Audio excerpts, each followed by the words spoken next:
विश्व के मानचित्र पर हमारा देश भारत हमेशा से चमकता आया है और चमकता रहेगा। हमारे इस प्राण भूमि पर लालची पाखंडी लोगों की गंदी निगाहें हमेशा से लगी रहीं। बड़े बड़े हमलावर इस देश की संप्रभुता अखंडता तोड़ने का भरसक प्रयास किया, परंतु समय समय पर पराक्रमी लोगों ने अपने यशोबल से देश के शत्रुओं का नाश कर विनाश भी किया। चाहे सम्राट हर्षवर्धन हो, चाहे सम्राट चंद्रगुप्त, या चाहे दक्षिण भारत के चोला साम्राज्य या उत्तर भारत के राजा त्रिलोक चंदपासी, इन सभी ने इस देश पर हुए हमलों का मुंह तोड़ जवाब दिया। और उसके कई सालों बाद महमूद गजनवी अपने नीच इरादों से भारत के सोमनाथ मंदिर पर हमला करके उसे लूट ले जाता है। उसी का भतीजा हरात का रहने वाला तुर्क आक्रमणकारी सैयद सलार गाजी भारत में जिहाद छेड़ता है। गंगा पार करके उसकी कदम लखनऊ की धरती पर पड़ते हैं, जहां उसको सबसे पहली लड़ाई राजपासी राजा कंस से लड़नी पड़ती है। और उसके 4 साल बाद गाजी का अंत बहराइच के पासी राजा सुहेलदेव के हाथों होता है। आज से 1000 साल पहले उस युद्ध का ये सारांश था।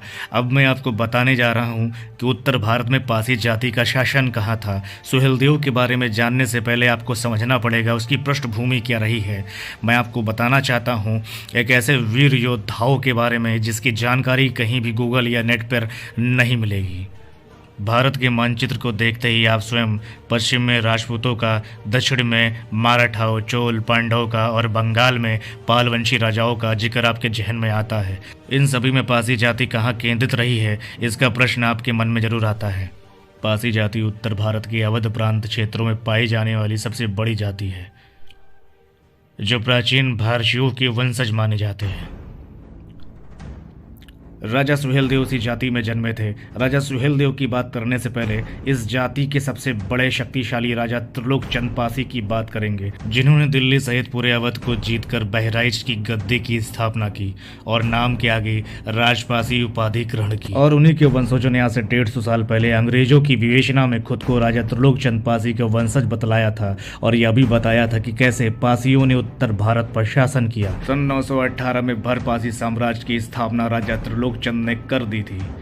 मध्य में भर और वही पश्चिम में राजपासी नाम से जाने गए।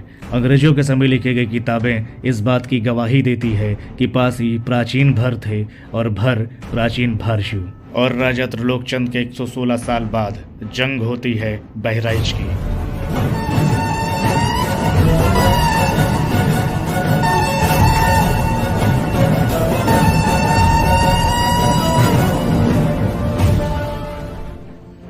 सैयद सलार गाजी और राजा सुहेलदेव का आमना सामना बहराइच की धरती पर 1033 या 34 मानी जाती है, लेकिन सैयद सलार गाजी का यह युद्ध अभियान 4 साल तक चला।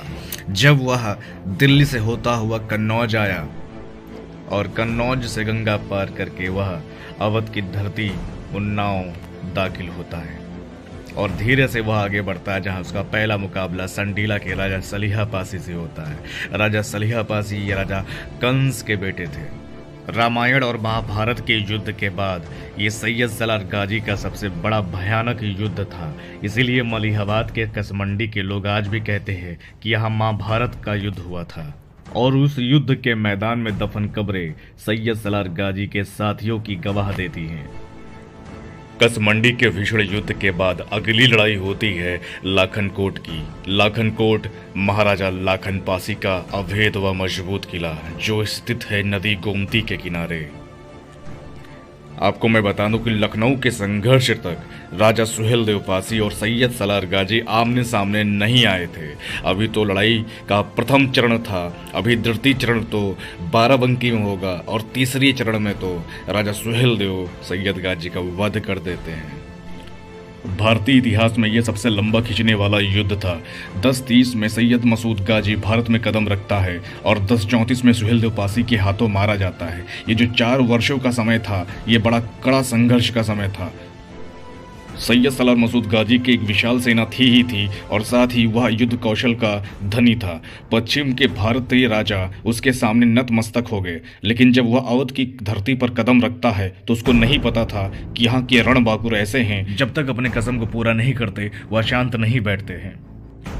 भारत में आर्कियोलॉजी के जन्मदाता कहे जाने वाले जनरल कनिंघम ने राजा सुहेलदेव की वंशावली तैयार की थी और यह बताया था कि सुहेलदेव अपने 5वीं पीढ़ी में थे। जो इस प्रकार है। सन 900 में मोरध्वज हुए, सन 925 में हंसध्वज हुए, 950 में मकरध्वज हुए, 975 में सधनवा ध्वज हुए और 1000 ईस्वी में सुहृदल यानी सुहेलदेव पासी का जन्म होता है। और राजा सुहेलदेव अपने 34वें वर्ष की अवस्था में ऐसे युद्ध का नेतृत्व किया जिस युद्ध के बाद में कोई भी विदेशी 150 साल तक भारत में हमला करने की चेष्टा नहीं कर पाया। 3 सालों के कड़े संघर्ष के बाद सैयद सलार मसूद गाजी का अगला पड़ाव बाराबंकी के सतरिक में पड़ता है और फिर वहीं से वह युद्ध का नेतृत्व और संचालन करता है। धीरे धीरे वह अपने क्षेत्र के सभी छोटे छोटे राजाओं को जीत लेता है और आगे रुदौली बढ़ता है। बहुत बड़ा संघर्ष होता है जहां रुद्रमल पासी वीरगति होते हैं। इस तरीके से उसने कई छोटे छोटे राजाओं को हराकर अपने बल का परिचय दिया, अपनी बुद्धि का परिचय दिया। और जब इस प्रकार से जब पासी राजा सुहेलदेव को इस बार की खबर होती है तो कहा जाता है उन्होंने 21 राजाओं का एक संघ बनाया था और 21 राजाओं का संघ बनाकर एक बलशाली सेना इकट्ठा कर ली और वह कूद पड़े रणभूमि में जिसकी माटी बड़ी सुहानी थी। और अब जंग होती है बहराइच की, बैटल ऑफ बहराइच। फिर युद्ध का शंखनाद होता है। पासी राजा सुहेलदेव की सेना, यह भीषण युद्ध होता है, इतना विकट युद्ध होता है कि कहते हैं कि सैयद सलार गाजी अपने 4 साथी के साथ बच पाता है। फिर राजा सुहेलदेव उसका पीछा करते हैं और सैयद सलार गाजी चूहों की तरह कभी इधर भागता है कभी उधर भागता है और जंगल में जाके एक कुएं में छिप जाता है। फिर अचानक से राजा सुहेलदेव की नज़र उस पर पड़ती है और राजा सुहेलदेव पासी उसको अपने तीर से निशाना बनाते हैं और वहाँ सैयद गाजी की यही लीला खत्म हो जाती है। फिर उसके बाद महाराजा सुहेलदेव पासी भगवान शिव के उपासक थे और साथ ही उपासक थे सूर्य के।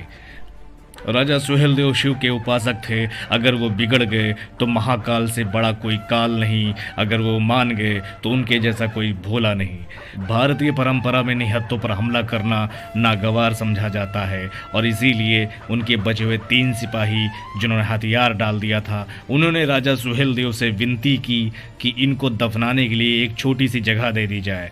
राजा सुहेलदेव उनके धर्म का सम्मान करते हुए उनको दफनाने के लिए एक छोटी सी जगह दे दी जाती है और उसके बाद सैयद सलार गाजी को उनकी सैनिकों ने वहीं के पास में दफना दिया, जो आगे चल के एक बहुत बड़े मजार में तब्दील हो गई। यह कहानी थी राजा सुहेलदेव पासी और सैयद सलार गाजी की।